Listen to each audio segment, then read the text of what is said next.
Assalamualaikum warahmatullahi wabarakatuh. Selamat sore, siang, pagi, malam, teman-teman. Mohon maaf, kita perkuliahannya di YouTube kembali ya, karena saya harus berbuka puasa karena jam kita adalah jam-jam buka puasa.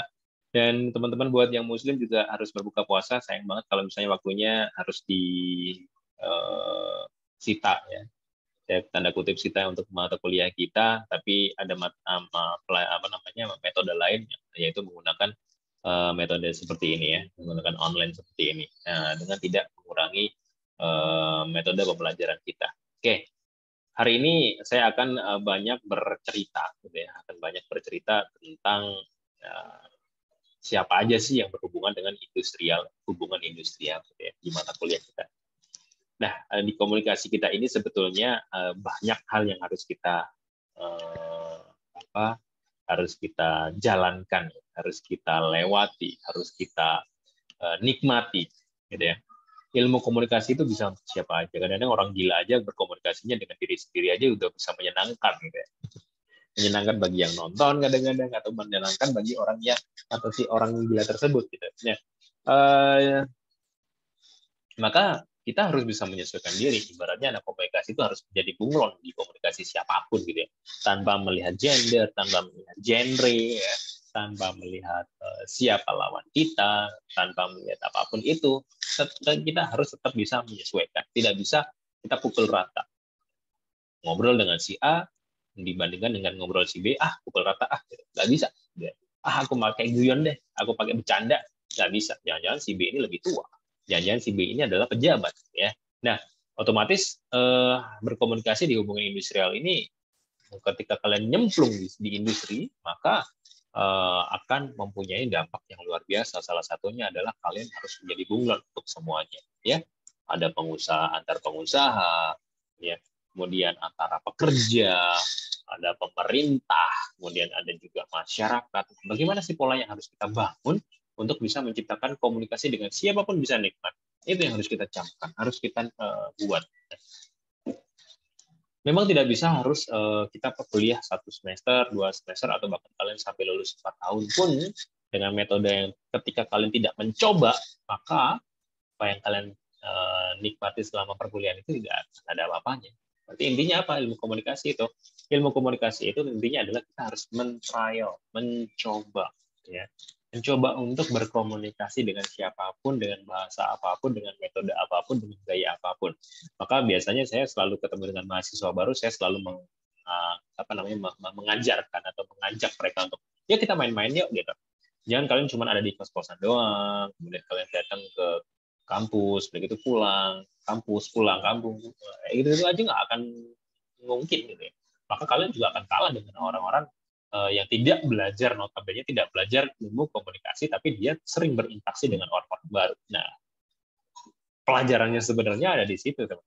Kalian harus menikmati siapa lawan bicara dan berapa yang kalian harus ajak selama kalian hidup.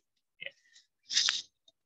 Mungkin bisa dilihat ya, teman-teman kalian banyak, ini anak pendiam, kalau di rumah pendiam. Tapi begitu di luar, wah luar biasa, dia bisa nimbrung kepada siapa aja. Berarti ada kepentingan, ya, termasuk saya. Mungkin kalau saya di rumah terkenal pendiam kali, itu menurut orang luar. Tapi kalau saya sudah ketemu dengan orang yang baru, dengan orang yang lain di luar sana, itu akan saya ajak ngobrol, saya ajak komunikasi dengan nyaman dengan konteks yang sebenarnya. Apa itu konteks sebenarnya? Konteks sebenarnya itu adalah biasanya ketika kita mengajak lawan bicara kita, biasa kita akan ada pesan-pesan tertentu. Atau sorry, maksud-maksud tertentu. Apakah sekedar hanya kenalan aja? Apakah hanya sekedar ingin memberikan motivasi aja, atau mendapatkan motivasi, atau hanya sekedar ingin menambah teman saja, atau ada hal yang lain. Nah, itu yang harus kita ketahui. Oh, ini ada orang baru nih, saya harus ngobrol. Ngobrol dalam rangka apa? Ya, kenalan aja. Jangan sampai kita tadinya hanya ingin say hi, berkenalan, tapi tiba-tiba langsung minta nomor telepon. Kan jadinya jatuh, gitu ya. Tapi harus ada step-nya. Polanya harus ditata. Ya.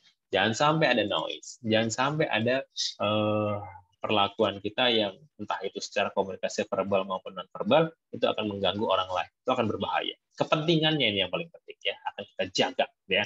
Nah, keberhasilan itu dan kelangsungan hidup di perusahaan biasanya ada di pola komunikasi. Entah itu iklannya, entah itu pola komunikasi dengan masyarakat, dengan pemerintah. Itu pentingan itu yang harus kita jaga, teman-teman. Ya. Nah, ketika kita berlawanan atau berurusan dengan para pekerja, misalnya. Ini kita ngomongin industri lagi nih. Internal dulu harus dijaga. Pertemuan-pertemuan sebelumnya saya selalu mengingatkan ya bahwa ketika kita ada di industri, di sebuah industri, bahwa pertemuan dengan sesama karyawan itu harus dijaga, ya. Itu harus dinikmati.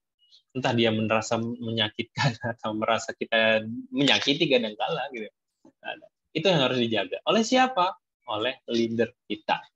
Ya, leader sebagai seorang leader, ketika kalian nanti menjadi seorang leader, nggak boleh dong egois. Apa yang harus saya utarakan harus dinikmati oleh orang-orang bawahan. Nggak boleh begitu juga, gitu ya.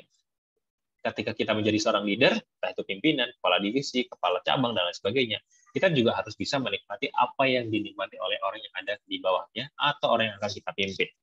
Ya, supaya apa? Supaya kita bisa, kalau orang kasmaran bilang itu heart to heart, hati ke hati.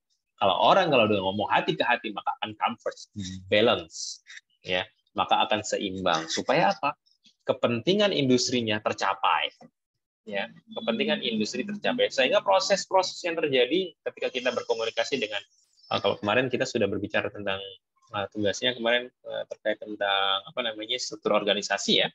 Di struktur organisasi juga seperti itu, teman-teman. Struktur organisasi itu adalah sebuah bagan yang dimana pola komunikasinya akan diatur sesuai dengan struktur tersebut. Tapi di perusahaan lain enggak kok, Pak. Di perusahaan lain kadang-kadang pimpinan sama bawahan itu bercandanya luar biasa, kayak tidak ada jarak, tidak ada batas. Oke, memang itu yang diterapkan, gitu ya. Apalagi ke perusahaan-perusahaan startup pola sekarang. Saya tadi melihat ada konten gitu ya, keren banget gitu. Tidak ada skat, tidak ada jarak antara pimpinan dan juga karyawan bawahan. Itu tidak ada skat, nyaman banget, ngobrol dimanapun bisa nyaman, ya. Nah, ini yang dimaksud, teman-teman. Kita harus bisa menikmati dan juga bisa membuat habit, membuat pola. Kalau era sekarang adalah membuat algoritma. Algoritma itu apa? Kalau saya ngomong A, ini kalau kita ngomongin algoritma secara teknis, teknik informasi, ya. Kalau saya ketik uang di Instagram, maka akan ada banyak iklan-iklan yang berurusan dengan keuangan, misalnya gitu. Nah, sama, kita juga bisa membuat algoritma pada perusahaan atau industri. Kalau saya bilang, kalau saya akan membuat karyawan kita kondusif, nyaman, ketika ada pengurangan gaji, bagaimana yang harus saya lakukan? Template harus kita buat, ya. Press release harus kita buat. Nah, meskipun itu untuk internal, ya, biasanya press release digunakan untuk eksternal perusahaan, ya. Tapi ini kita bisa buat. Untuk apa? Apa yang terjadi jika saya menulis misalnya mengingat keuangan perusahaan yang sedang menurun, maka kami akan memutuskan, perusahaan akan memutuskan untuk mengurangi gaji karyawan. Mungkin karyawan akan bingung. Kenapa perusahaan ini? Gitu? Apa salah saya? Berbeda lagi kalau pengucapannya seperti ini, teman-teman. Dengan adanya penyesuaian akibat pandemi COVID-19 dan juga merosotnya nilai tukar rupiah, maka untuk menyelamatkan perusahaan dan juga karyawan, kami manajemen memutuskan untuk mengurangi gaji karyawan bulan ke-3 dan 2 misalnya, sampai batas waktu yang akan ditentukan. Apabila bla bla bla bla bla. Jadi, penataan kata-katanya, apa sih efek yang akan didampak? Apa sih efek yang akan ditimbulkan nantinya? Nah, itu yang harus kita cari, teman-teman. Supaya apa? Tidak berdampak pada banyak hal. Soalnya gaduh. Ini bahaya nih. Udah gaduh, bikin perusahaan rugi, udah rugi, malah rugi lagi. Udah gitu ada demo malah lebih lagi. Nah, maka teman-teman, sebagai seorang praktisi ilmu komunikasi, teman-teman harus membuat template. Sebelum melakukan pembicaraan harus melakukan template. Meskipun itu dalam konteks internal. Aku kalau misalnya mau minta uang ke ini orang tua, ya, misalnya, Kalau aku mau minta orang tua untuk SPP, gimana ya caranya ya supaya orang tua saya itu memaklumi gitu ya, supaya orang tua saya ini nggak curiga bahwa uang ini akan saya gunakan untuk apa. Nah, kalian harus bisa menata gitu ya. Nah, penataan ini yang harus kita lihat, apa aja nih yang disiapkan. Oh, banyak dong. Gitu. Kita harus tahu orang tua kita pas moodnya lagi enaknya kapan, ya kan? Kemudian orang tua kita pas lagi banyak duitnya kapan gitu kan. Nah, sama. Di perusahaan pun juga sama. Kapan waktunya berbicara kepada khalayak yang banyak untuk bisa meminimalisir eh, noise, minimalisir ketidakmampuan daya tangkap masyarakat atau daya tangkap khalayak. Ini kapan? Jam berapa? Waktu apa? Ini harus dibuat. Jadi nggak asal ngomong, teman-teman. Nah, ini bedanya orang ilmu komunikasi atau praktisi komunikasi dengan orang biasa yang pada umumnya hanya sekedar ngobrol. Ini yang dibedakan. Nah, maka teman-teman sebagai praktisi ilmu komunikasi pun atau mata kuliah ilmu komunikasi pun juga harus memikirkan hal itu ya. Jangan sampai tata bicara kita ketika menghadapi dengan orang yang banyak, menghadapi orang dengan dewasa, pemerintahan, atau sesama pengusaha, itu akan berbeda. Maka perlu pelatihan. Memang ada beberapa banyak orang yang bisa apa namanya nempel ya istilahnya, nempel dengan siapapun, dengan apapun, di waktu kapanpun, dengan komunikasi yang sangat nyaman. Memang, tapi jam terbangnya sangat tinggi dong.